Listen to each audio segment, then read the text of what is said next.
Hi friends, இன்று special குடல் gravy எப்படி செய்வது வாங்க பார்க்கலாம். 50 மில்லி கடலை ஊற்றிக்குவோம். ஒரு பட்டை 2 கிராம் பாதி ஸ்டார் பூ போட்டு தாளிச்சுக்குவோம். தாளித்த பிறகு 100 கிராம் சின்ன வெங்காயம் போட்டு நல்லா வதக்கிக்குவோம். 5 பச்சை மிளகா போட்டுக்குவோம். 50% வெங்காயம் வதங்கிருச்சு. இந்த பக்குவத்தில் 2 தக்காளி கட் பண்ணி போட்டுக்குவோம். போட்டு நல்லா வதக்கிக்குவோம். வெங்காயம் தக்காளி அங்கிட்டு நல்லா ஒரு பரட்டிட்டு தேவையான அளவு உப்பு இப்போ போட்டுக்குவோம். போட்டுவிட்டு நல்லா அங்கிட்டு கிண்டி விட்டு மூடி வச்சுருவோம். முக்கால் வேக நல்லா வதங்கிருச்சு. இந்த நேரத்தில் 2 டீஸ்பூன் இஞ்சி போட்டுக்குவோம். 1/2 டீஸ்பூன் பூண்டு போட்டுக்குவோம். போட்டு நல்லா இங்கிட்டு நல்லா கிளறி விட்டு செத்த நேரம் பச்சை வடை போகிற வரையும் வேக வைப்போம். இப்போ எல்லாம் யூஸ் பண்ணுறது எல்லாம் ஒரு குடலுக்கு தேவையான பொருட்கள்.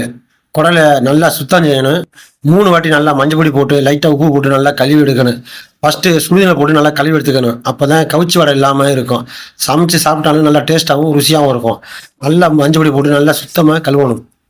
75% வெங்காயமும் தக்காளி நல்லா வதங்கிருச்சு. இந்த நேரத்தில் 1 டீஸ்பூன் மிளகாத்தூளும் 3/4 டீஸ்பூன் காஷ்மீர் மிளகாத்தூளும் போட்டுக்கிட்டு நல்லா பச்சை வடை போகிற வரையும் நல்லா வதக்கிடணும். கலர் அந்த அளவுக்கு நல்லா சேஞ்ச் ஆகணும்.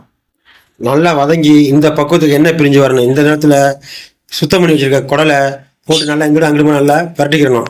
பரட்டி விட்டு மசாலாவை போடணும். 1/2 டீஸ்பூன் மஞ்சத்தூள், 1 டீஸ்பூன் மல்லித்தூள், வறுத்த மல்லித்தூள் போடணும். 1 டீஸ்பூன் சோம்பு பவுடர், 1 டீஸ்பூன் மிளகாத்தூள், 1/4 டீஸ்பூன் ஜீரக பவுடர் போட்டு நல்லா அங்கிட்டு நல்லா கிண்டி விட்டு மூடி வச்சிடணும்.